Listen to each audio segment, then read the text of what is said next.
O ito, tanungin na lang ho natin ang ating mga kasama dito sa PH Update. Naniniwala ho ba kayo na nagurgur na itong si Yusek Cabral?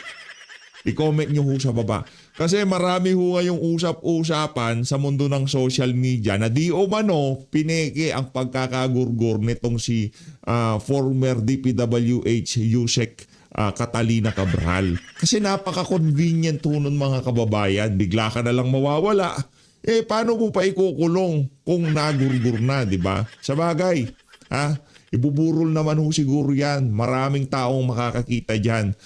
Pero hanggat hindi ho nangyayari yan, medyo diskumpiyado ho tayo dyan sa mga kaganapan na yan kaugnay dito kay former DPWH Undersecretary Catalina Cabral. Pero bago yan, isang like at isang subscribe. Masaya na ho tayo dyan sa mga small sa ating community. Yung join button nandyan lang ho sa baba. Ganito ho yan mga kababayan. Bakit bigla tayong napaisip na parang mayroong mali diyan sa balita na yan kagabi? Nabalitaan natin yan mga bandang alas 11 siguro. Alas 11 ng gabi. Mga ganun. Alas 11 ng gabi. Nakita natin. Breaking news Tapos maya-maya biglang meron tayong nakitang interview nung kanyang driver na kung saan sinasabi niya nagpabalik-balik daw sila doon sa area. Ngayon meron ho tayong nakita na interview, parang yung fast talk nitong si Catalina Cabral na kung saan ibinibida ho niya. Ito, panuurin nyo ho. Siyempre, panuurin natin sabi-sabihan. Biggest phobia. Heights. Ano daw ho ang biggest phobia nitong si ulitin na ho natin para talagang malinaw. Ika nga ho. Ulitin natin game. Biggest phobia. Biggest phobia. Heights. Biggest phobia, heights, pero tatambay ka sa gilid ng bangin. Palakpakan ho mga kababayan. Ibang klase, di ba? Palakpakan ho. Takot ka sa heights pero tatambay ka sa tabi ng bangin. Tapos ang malamang sa malamang ang lalabas na diyan, hindi nagpatiwakal, nahulog lang. Nag-iisip-isip siya, bigla siyang nadulas o kung ano pa man. Tapos yung footage na kung saan narini-retrieve yung kanyang mga labi, naka-blur Yung kahit sulyap lang, okay lang. Huwag niyong ipakita yung buo. Ano ang betrang karapata? Hindi, yan. Yung mga ito ho ay nasasangkot sa napakalaking iskandalo. At yung iskandalong kinasasangkutan niya, yung isang isa sa mga main character, sinasabi niya, presidente ay sangkot dito sa mga maanumalyang flood control scandal. Tapos itong isa sa mga official dyan sa DPWH na kung saan siya yung siguro runner ito ni Bunoan. Nagtatanong-tanong sa mga congressman kung sino gusto maging proponent. Diba? Siya yung proponent queen. Literal. Kung ikaw gusto mo may maisingit diyan sa budget, Cabral lang hanapin nyo. Diba? Yan si Soto, ayaw niya naman ng wala siyang gustong proyekto pero siya. Ito pa mismo nagtatanong sino may gusto diyan, sino may gusto. Yan ang trabaho ni Cabral. Marami ho siyang nalalaman. Kilala niya ho lahat ng proponent. Kilala niya ho lahat ng may kabalbalan dyan sa DPWH. At kilala niya kung sino ang mastermind dito sa skandalo na to. Kaya ako, hindi ko na ito ulitin. Para dito kay Amena Pangandaman. Para dito kay Try J. Bolivar. Para dito kay Adrian Bersamin. Baka maya-maya mabalitaan namin nangyari na rin sa inyo. Nangyari na to kay Catalina Cabral. Pero yung anggulo ito anggulo lang naman. Di natin sinasabi na pinike o kung ano pa man. Ito yung mga anggulo na pinag-uusapan sa social media. Again, para sa mga na iniwan o mga mahal sa buhay nitong si Yusek Cabral, ako ay nanghingi ng paumanhin kung aming pinag-uusapan ito sa publiko. Pero naging public servant to ang inyong mahal sa buhay, ang inyong kamag-anak. Kaya ho namin na pag-uusapan to. Pero kung pribado ho siya, hindi ho namin pag-uusapan to. Sana maintindihan nyo rin dahil interesyo ng sambayan ng Pilipino ang pinag-uusapan natin dito. Nasasangkot ho sa napakalaking skandalo ang inyong kamag-anak. Kung totoo man, alam namin nagluluksa kayo pero itong mga anggulo na to dapat ho namin pag-usapan to dahil interest ng sabay ng Pilipino ang pinag-uusapan dito. Ang tanong dito ng ating mga kababayan, pineki ba mapahanggang sa ngayong panahon na to, buhay pa itong si Yusek Cabral. Kasi pagka pineki yan, madali ho yun. Di ba? Hindi ka nahahabulin. Meron ka lang death certificate. Paano mo pa ikukulong ang patay? Paano mo pa hahayinan ng warrant? Pupunta ka sa sementeryo? Kukunin mo yung mga labi. Hindi na ho mangyayari yun. So automatic, doon sa equation, mawawala na yan si Yusek Cabral. Ano man to ko, yung mukha na yan, ang bilis lang ang baguhin yan. At feeling ko, sanay na sanay itong alin na to sa pagturok sa kanyang pagmumukha ng kung ano-ano pa man. Feeling ko sanay siyang magpaayos ng mukha kasi base dito sa mukha niya na to at dito sa pinaka-latest na mukha niya, meron nang nangyaring hokus-pokus sa mukha niya. Mabilis lang kasing mawala lalo na yung administrasyon kasama nyo, kaibigan nyo administrasyon. Pagka renule out nila na wala na si Cabral pa. At yung pamilya, hindi niya sasabing buhay pa ang pamilya namin. Ano ang Petrong Karapata? Kala ko ano yun? Halimbawa ako, kapamilya ako ni Cabral. Alam ko merong skandalong kinasasangkutan ang pamilya ko. Ngayon, pinag-usapan na ng pamilya, pipikiin na natin. Para ika nga mawala na yung stress mo. Huwag ka na lang lumabas ng bahay, pikiin na lang natin. Tapos, tanggalin natin yung ilong mo, ilagay natin sa likod ng ulo mo, di ba? Pikiin na lang natin. Sa tingin nyo ba sasabihin ng kapamilya na hindi yung ano namin yan, hindi yung kapamilya namin yan, nahulog na yan dyan sa bangin na takot takot siya sa heights. Hindi niya gagawin yan. Hindi magpapatiwakal ang kapamilya namin. Nasasangkot sa napakalaking skandalo ang kapamilya nyo. Kung sakali man, yung anggulo na yun, sakali, di namin sinasabi na ginawa na. Kung sakali na yung anggulo na yun ay maiisip nila, anak ng toka, desperado na ho lahat ng involved sa mga maanumalyang flood control scandal na to. Mga involved ha. Si Diskaya, hindi niya lang kayang gawin to. Bakit? Wala siya sa kabinete. Walang baback up sa kanya kung sakali man. Pero dito, yung angle na yun, posible. Bakit? Kaibigan niya yung mga adik. Ganito na lang. Kunyari ganito, ganyan. Pwede. Hindi namin sinasabing ginawa. Ngayon, ito yung mga pinag-uusapan sa social media. Ngayon pa lang, nagpapasintabi ako sa mga naiwan kung sakali man. Diba? Ito kasi malilikot ang kaisipan ng ating mga kababayan. Hindi nyo maiiwasang hindi nila isipin itong mga kaganapan na to hanggat hindi nila nakikita ang mga labi nitong si Yusek Cabral. Ito, game. Po siya naupo. Diyan siya umupo? Driver. Upo siya dyan. Tapos tatayo, ang dumidikit siya ron. Baka sabi ko, baka mahulog, balad. Sabi ko, wag ka dyan ma'am, baka mausbalas ka. 3 beses po siya sinaway. Biggest phobia. Heights. Biggest phobia heights. Pambihira. Biggest phobia heights, pero tatambay ka sa gilid ng bangin. Ibang klase. Biggest phobia. Paliwanag na ulit mga kabayan ha. Ang biggest phobia niya heights. Tapos nakita siya nahulog. Palakpakan Ibang klase. Ito, pakinggan natin. Meron nung exclusive interview. Itong si Manong Ted, dyan sa driver na yan, itong si Yusek Catalina Cabral. Panoorin natin. Game! Ito nga po mga kapatid, kahapon, December Linawin ko lang hindi natin sinasabi dito na pineke. Ito yung mga anggulo. Kasi napaka-convenient na bigla ka na lang. Di ba? Isang ganyan lang, bigla ka nang mawala. Napaka-convenient na nakakanta ko. Wala nang question and answer portion. Wala nang subpina, wala ka na. Sa dami ng pera mo, kahit gusto mo pa maging kamukha itong si DJ Chacha, ganyan lang kadali yan. Magiging kamukha mo si DJ Chacha. Mabilis lang yan. Hanap ka ng donor face. Palitan mo. Tapos ang usapan. Bagong ganito, bagong birth certificate, bagong pasaporte, bago lahat. Bagong tao ka na. Pero ikaw pa rin si Catalina Cabral. Di ba?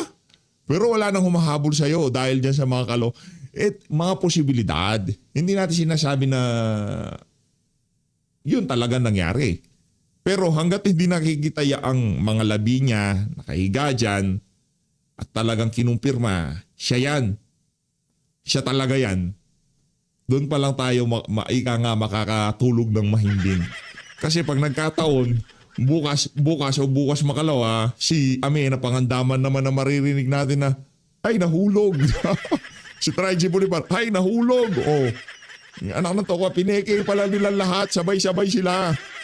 Mga barkada sila eh, mga ano yan, mga pambihira. Nakakalungkot lang ho mga kababayan na may tayo kagabi, real talk yung ano ito, totoo to, yung yung kalungkutan natin diyan sa pagkakaano na yan, pagkakagurgur o ginurgur nitong si Jose Cabral, talagang sobrang nalungkot ho tayo. Dito tayo, Gigi Chacha. 19, bandang 12:03 po ng madaling araw, ang 63 years old po na si DPWH o dating DPWH Undersecretary Cabral ay idineklara po na pumanaw matapos po ang pinaghihinalaan na pagkakahulog dyan po sa Buwed River sa Benguet. At narito po ang mismong panayam ng News 5 sa driver nga po ni Yusek Catalina Cabral. Gusto ko lang po liwanagin na ngayon po mga kapatid ay patuloy pong iniimbestigahan ng pulisya ng Tuba Benguet ang pangyayaring ito. Kami po ay nag-aalok ng panayam, yung daw pong kanilang hepe ay naandun pa rin sa site at patuloy umanong nag-iimbestiga. Wala pa po ditong opisyal na pahayag ang pulisya sa sinasabing dahilan po ng pagkamatay ni Yusek Catalina Cabral. Muli at ito po ang panayam ng News 5 kay Cardo Hernandez. Opo, ito po si Ricardo Munoz o Munoz ba ito? Munoz Hernandez, ang driver na huli pong nakasama din ni Yusek Catalina Cabral. Pakinggan po natin. Dito po kami sa may Kinon Road na nagtambay po kami, nagpapalipas po ng parang lang po, magtatanggal na stress. Tapos pinalis po kami ng mga pulis kasi bawal po rito, accident po yung lugar. So dumiretso na po kami ng Baguio, kumain, tapos check-in, tapos niyaya po ulit niya akong pabalik dito. Ngayon, sabi niya alas 3, sabi ko, mamaya na lang po ma'am.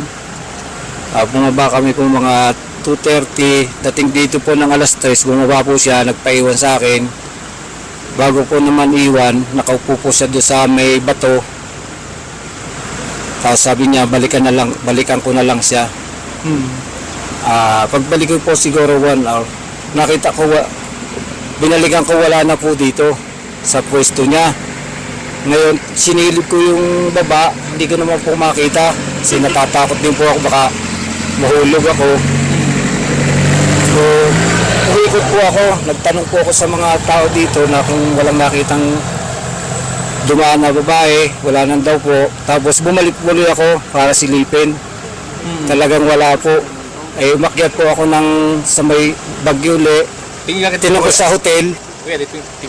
Sa hotel, pinunta namin. Isa pa yun isa pa yung ano na yun isa pa yung tawag dito, isa pa yung napapaisip tayo. Alam mo naman na dyan mo siya hinati, dyan mo siya iniwan, wala naman siyang ibang sasakyan pabalik. Bakit ka? Bakit ka babalik sa hotel? Ano lang, simple lang, bigyan nyo ng proof of death. Yun lang.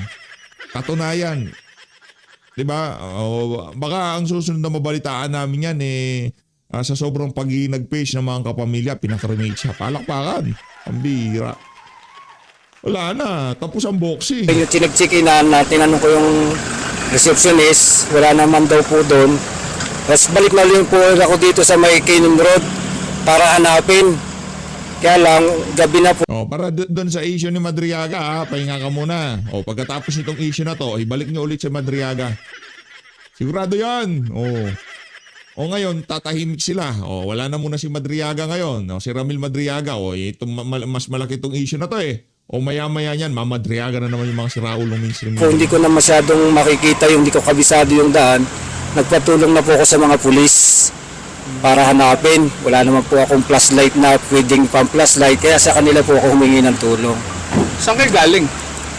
Bago kayo nakarating ng Baguio, kuya? Galing po kami ng Maynila. Anong sadya nyo sa... Ano lang po, magpapalipas yung parang magre-relax lang po siya. Dahil? Hindi ko po alam kung anong dahil na pag-relax. Basta yun lang po ang alam ko. Hindi ko naman alam naman ganun po ang mangyayari. Nung bumibiyahe po kayo, wala po siyang... Wala naman po siyang kinukwento sa akin na kung meron siyang problema, wala naman po kinukwento sa akin. Basta yun lang po.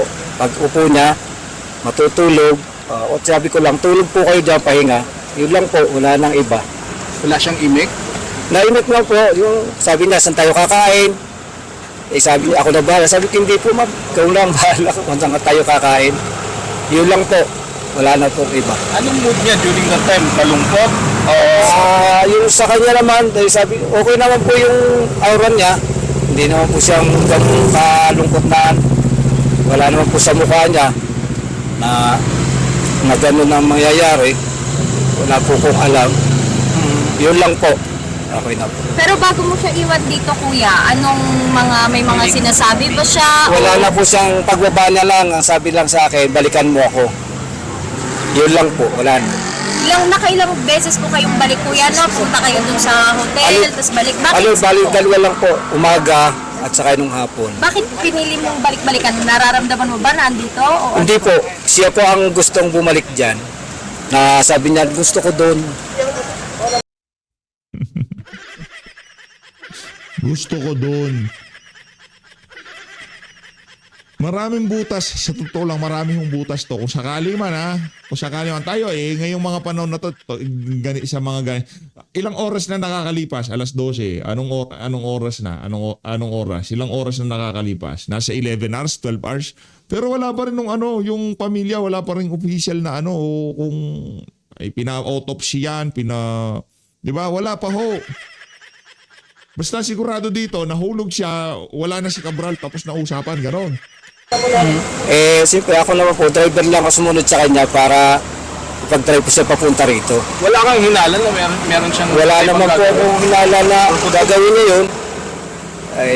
Kung alam ko lang po, hindi na kami bababa rito, doon lang kami sa hotel magpipermis. nung unang balik mo, kuya, ba't mo sinilip? Naramdaman mo ba na baka tatalon o baka may... Hindi, sinilip ko, baka mamaya po nahulog, kaya sinilip ko.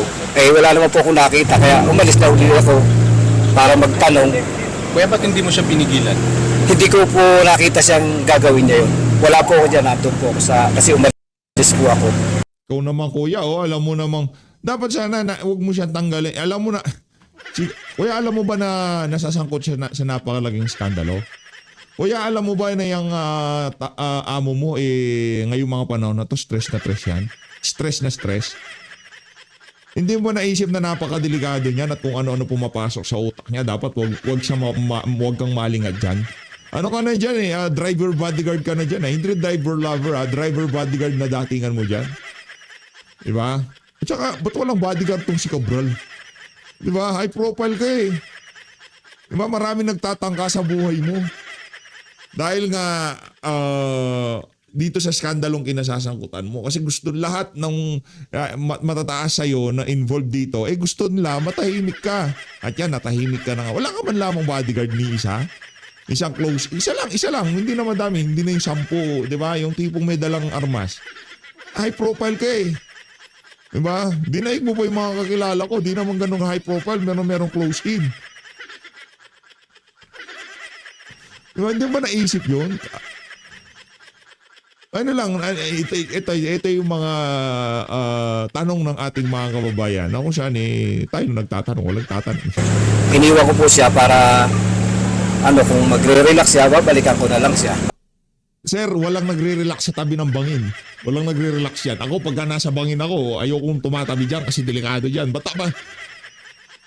Ikaw na nga nagsabi, di ka mapakali doon sa gilid ng bangin. Ibig sabihin, hindi relaxation yun. Nasa tabi ka ng bangin, marirelax ka. Hindi ka marirelax doon.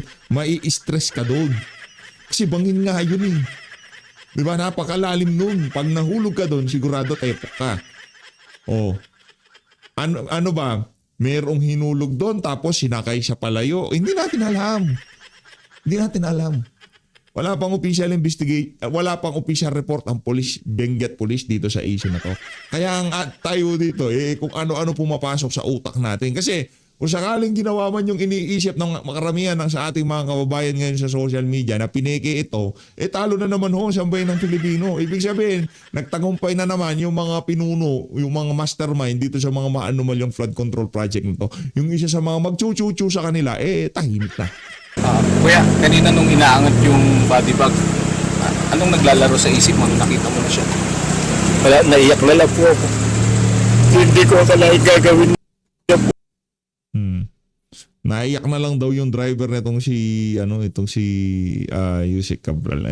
Ano naman, valid emotion naman yan ng isang ano. Kung hindi mo man alam ang plano, sorry ka na lang. Pinaiyak ka nila. Kaya ganun talaga, hindi dapat, di ba, from Manila, akit kayong Baguio, maya-maya, nahulog siya. Di ba, punta kayo ng Ion Hotel, kain kayo, nawala siya, alis ka, binalikan mo siya, alis ka, binalikan mo siya, nag-flashlight ka, nandun siya, ganon.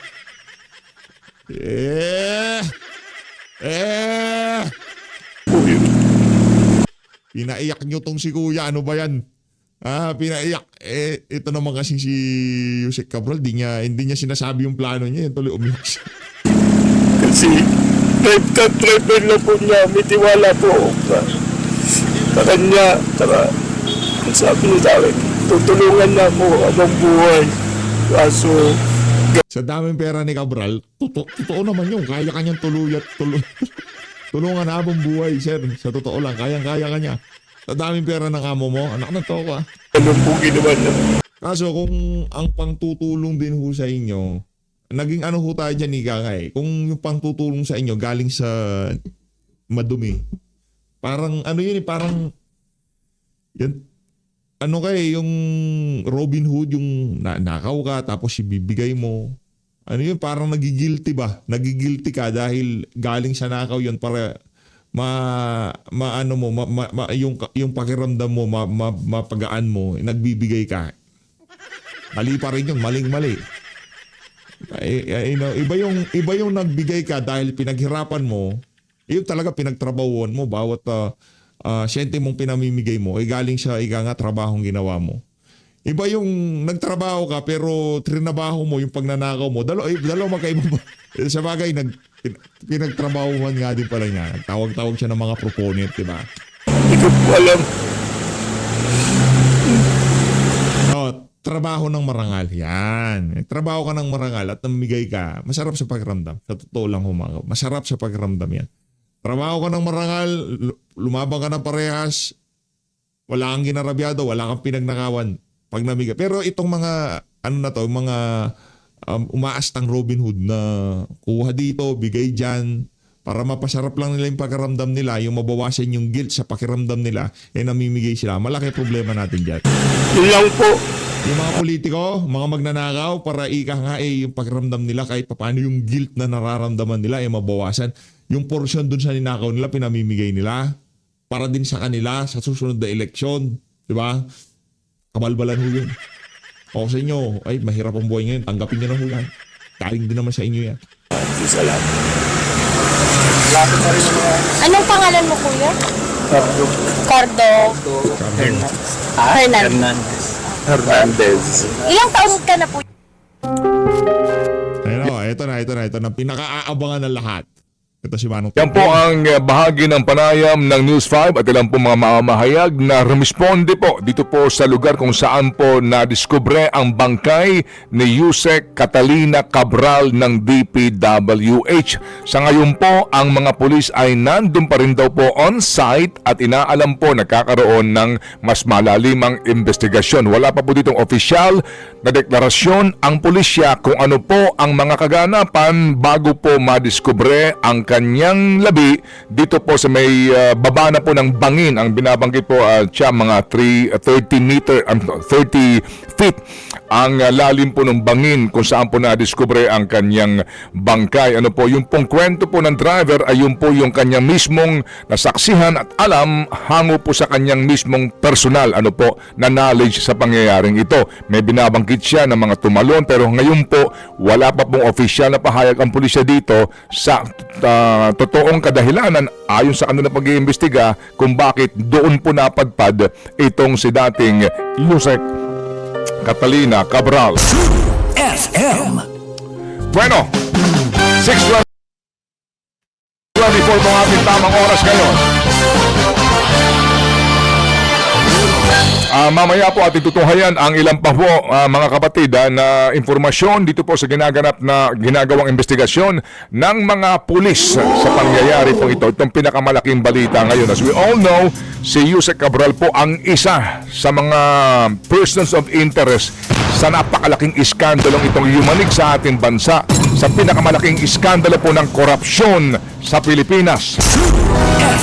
Si Secretary Manny Bonoan, former Secretary ng DPWH, dapat po inaasahan ay babalik sa Pilipinas December 17. Anong petsa na ngayon, baby girl? December 19 na po ngayon, mga kapatid. Okay, December 19 na po ngayon, pero ayon po sa Immigration Bureau, wala pong record, hindi pa po nakakauwi si Secretary Bonoan mula sa kanyang biyahe sa Amerika, kung saan po kanyang unang dahilan ay dahil po sa samahan ng kanyang misis para po magpagamot doon po naman sa mga espesyalista umano sa Amerika dahil may karamdaman ang kanyang misis. Walang informasyon, mga kapatid, kung ano ho ang katwiran, kung bakit hindi pa rin po siya nakakabalik dito po sa bansa. So ngayon po, ito ho muna pong ating maiiwan na informasyon habang ang iba po ay katakot-takot na mga espekulasyon at iniisip. Pero po sa akin siguro pinakamainam, hintayin natin ang official report dito ng pulisya sa Siguro nababasa din nito sila Manong Ted na maraming naiintriga sa mundo ng social media dyan sa nangyari na yan dito kay Yusek Catalina Cabral. At dito naman natin masisisi ang marami sa ating mga kababayan na mag-isip kung ano nga ba ang nangyari dito sa isa na to. Hindi naman natin sila masisi na kung ano-ano pumasok sa utak ng ating mga kababayan dyan sa nangyari na yan kay Catalina Cabral, di ba? Bigla na lang ganun, takot ka sa mataas, tatambay ka sa bangin. Pambihira, oo. Matakot ka sa ahas pero hahawakan mo ahas, ganon? Diba? Hindi ganun yun. Pag takot ka sa isang bagay, linalay. Normal na yun, normal na reaksyon ng katawan mo yun. Pagka takot ka sa isang bagay, aalis ka dyan. Diba? Pero pagka ikaw, meron kang pinaplano, kahit ano pang takot mo dyan, talagang ma-overcome mo yung pyrophytes mo. Yan. Uupo ka pa dyan sa dyan sa gutter. Uupo ka pa sa gutter, titignan mo pa yung sa baba para lang ma-overcome mo yung heights mo. kumbaga, findings nila sa pag-aalam kung bakit po doon na-discover ang labi ni Binibining Cabral. Alright, samantala mga kapatid, huwag nating kaligtaan mga kapatid, ano po ang usapin po ng korupsyon na dapat po talagang matigil na, hindi man po lubusang matigil, mabawas-bawasan po ang pagiging ganid ng marami pong mandarambong sa ating pong gobyerno. Sorry po at pasintabi po sa mga mandarambong. Oo, tulog pa naman sila. Okay, today Tulog ba sila? tatlong column po itong ating gusto po na i-endorse po sa inyo this morning sa Philippine Star. Basahin po ninyo ang column ni Ma'am Ana Marie Pamintuan. It's called Reality Check ang kanyang titulo. Sketches po ang kanyang column. Reality Check. Sa column po naman ni kaibigang Cito Beltran sa C-Talk, Maif Ipanakaw ang title po ng kanyang column. At sa column po naman ni Jarius Bondok, baby girl. Sa column po ni Kuya Jarius Bondok, dalawang option po yan. Meron in Tagalog sa Filipino Star ngayon at meron din po dito sa Philippine Star na ang mismong title po ay Transfer 52 billion pesos, Political Ayuda to PhilHealth, Doctors Propose. Okay, Transfer 52 billion, Political Ayuda to PhilHealth, Doctors Propose. Mga kapatid, itong tatlong column na ito ay may diskusyon tungkol nga po dito po sa ating proposed budget. Ang kasalukuyan din pong editorial ng Philippine Daily Inquirer, kung atin po ding babasahin. Opo, kasi alam niyo ho, maganda pong maunawaan natin to sa punto ng sinasabi na sorry po pero sa sinasabi na meron nga ako napakinggan na graft-free budget. Pinakamalinis na budget in history. Na budget, $1 barrel. Naman. Okay, ngayon po ang editorial ng The Philippine Daily Inquirer ay just another form of pork. Kapatid, okay? Sige, so mamaya Totoo yan mga kababayan. Naglokohan lang tayo doon yung live stream yung yung bike. Kalokohan yun. Anong natawa ko parang lang naglokohan lang sila. Kung anong gusto ng mga congressman, yun rin naman nasusunod. Diba?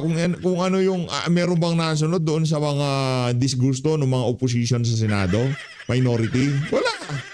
Kung ano rin gusto ng mga congressman, yun din nasunod.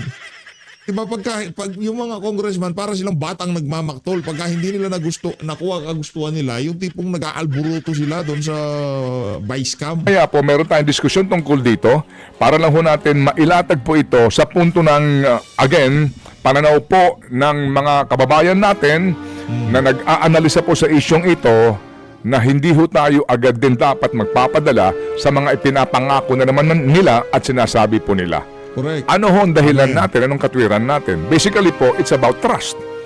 Trust, di ba? Wag ho natin pong isang tabi yun. Hindi ho pwedeng dahil may sinasabi na si Diskaya kukulong na o may ipinangako makukulong bago magpaskong malaking isda. Ngayon po, agad-agad ka na magtitiwala na hindi sila magnanakaw o wala silang kukupitin o kaya wala silang pagsasamantalahan. Oo. At saka pag sinabing no pork, Yung talagang minadali nila itong si Diskaya, ang bababoy nitong mga to. December 18, kinulong nila si Diskaya, pambihira. Pero yung mga mastermind, yung mga ika nga boss nitong mga to, wala man, yung binibig, oy Diskaya, okay lang sa'yo yan. Diba, yung nakakulong ka, pero yung sinasabi mong pinagbibigyan mo ng pera, si Zaldico at Martin Romualdez, magme-Merry Christmas sila kasama pamilya nila. Ako dito kay Sara Diskaya, wala akong sasabihin ko pagka in-interview, wala akong babaguhin doon sa mga sinabi ko. Gamitin niyo na to laban sa akin. Pero ang sigurado ko dito, yung binibigay kong pera, sabi nung inaabutan ko kay Speaker Martin Romualdez at kay Saldi ko yan. Pero lang kasimple. Tapos ang usapan, kami nakakulong dito pero hindi kami ang most guilty dito. Aamin ako, okay, sige sabihin na natin, meron kaming kasalanan. Okay? Dahil kukulong naman kami sa ayot sa gusto namin eh.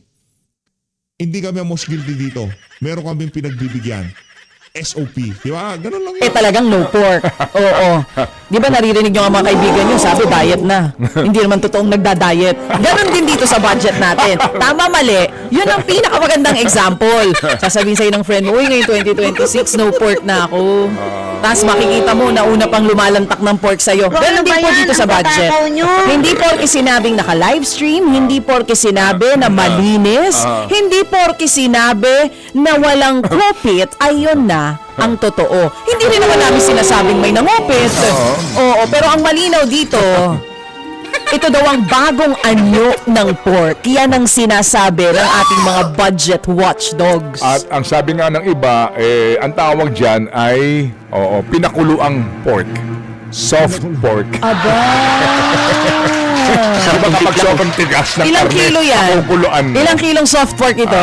Anyway, sige po. So, anong pesya na ngayon ulit? Ngayon nga po ay December 19 na mga kapatid at tandaan po natin nangako po ang gobyernong ito na wala silang hindi magiging masaya ang Pasko ng mga taong ito. Di ba? Naalala mo sinabi ni Bibi Aminin na niya. Well, yung iba ho nasa Europe na. Yung iba po. Nakalabas na nga ng bansa yung iba. Yung iba po mga kapatid na hindi po. Anyway, so, alam nyo, talaga may Just something.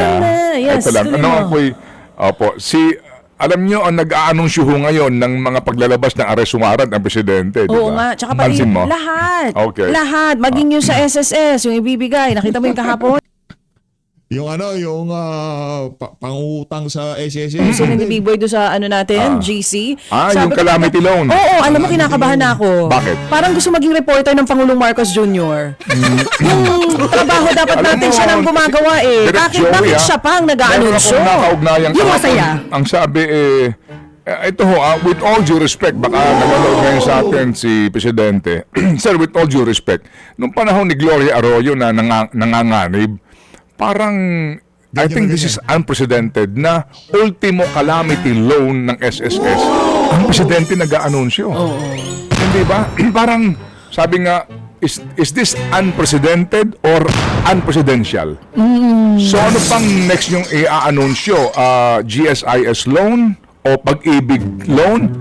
Ako hindi ako magtataka. Ewan ko lang kung sino mga nag-iisip ito ng mga bright boys Medyo iangat nyo naman yung level na presidente. Di ba calamity loan? Ewan ko lang baka naman kayo po. Kasi ako hindi ako magtataka, Direct Joey na bukas makalawa, kapag wala na ho kayong i-anunsyo, pati po resulta ng loto. Hindi, ikaw naman. Sabihin ng Presidente. Oo, paano? Opo, mga kababayan. Ano yan eh, ganyan, trip talaga niya yun eh. Iba-iba yung trip niya, Manong Ted. Kung kunyari nakasinghot siya, trip niyang maging reporter, magre-reporter siya. Pag trip niya maging serbadoro o taga-serve ng pagkain, magsiserve siya. Pagka trip niyang, iba-iba yung trip niya. Pagka suminghot siya, sigurado magbabago trip niyan. O, abangan na lang natin kung ano trip ng presidente mamaya. Kababayan ko, ako po'y nagagalak. May anunsyo ngayon, ang winning combination. Host. Kasi wala na siya ma-anunsyo eh. Pati resulta po ng bola ng loto, sila mag-a-anunsyo. Mahawakan po yung mga ticket. Yun naman. Mga kababayan ko, mahal ng kababayan ko. Hindi nyo ba gusto yung gano'n? Hawakan niyo po ang mga ticket po ninyo. Oo. Okay, ito po ha. Ang unang letra, 3. Pati bingo. Pangalawang letra, 24. Pangatlong numero, 36. 8. 5. Sa mga hindi po nanalo ngayon, better luck next time. Baka mag-weather update pa yan. Magulat kayo. Yung susunod na bagyo. Pero hindi malabo. Alin? Kasi nga gusto yung Na mag-aanos sa loto? Hindi, ikaw naman. Oo. Oo, hintayin mo. Baka pati yung walang pasok sa gobyerno siya na Siguro kay Tatay Digong papagawa yan, Mr. President. Ito na yung mga babasahin nyo. I announce nyo to dahil kayaan nyo kay Auntie Claire. Di ba masabat si Auntie Claire? Tatrabaho ko dito, busy ako. Sa bagay, wala naman palang trabaho si Marcos Jr. Wala naman siyang pagkakabisihan. pag-anunsyo. Hindi ako magugulat, di ba? Ano po, sorry po ha. Mr. President, medyo... What if sinusulit lang naman? Alin? Yung media team. Ang ganda kaya ng video, pati yung audio, ang ganda. Sinusulit Sa calamity lang. loan. Oo. Sinusulit lang ng Pangulo yung bayad sa media team. Di ba? Kaya lahat po pwedeng i-anunsyo, siya na Mr. nag-aanunsyo. President, sorry po ha. Sa akin lang po ito. Please, huwag kayong uto-uto sa kanila. Mr. President, sa akin naman, Pamira talaga to si Manong Ted. Hoy, Mr. President, mantakin mo dun sa simpleng bagay na pag-aanunsyo ng mga kung ano-ano sa pamahalan na uuto nila. Paano pa ho kaya dun sa mga malalaking pag-shot call sa administrasyon niya? Isipin nyo na lang ho mga kababayan. mantuloy mo. Ang alin? Para yung engagement ng Facebook mo maganda. Tuloy mo para dumami pa ang followers mo. Ayoko nang gulo. Baka gusto niya kasi maging di ba? Content media creator. Oh. Okay. Oo. I will. Okay. Sige. Sa akin lang. Ang kauna-unahang presidente na social media content creator. Ayaw niyo yon? Ayaw niyo ba yung ganon? Okay. Hindi gusto ko. Oh, sige. Oo. Pati na po STL sa Pampanga. Ilabas nyo. Abangan po sa aming pagbabalik. Ayun na nga mga kababayan, dito na unahan tatapusin ang ating reaction video. Maraming salamat to, mag-ingat to kayong lahat natin Pilipinas. Saludo dito kay Manong Ted. Saludo, ibang klase talaga. Solid, solid.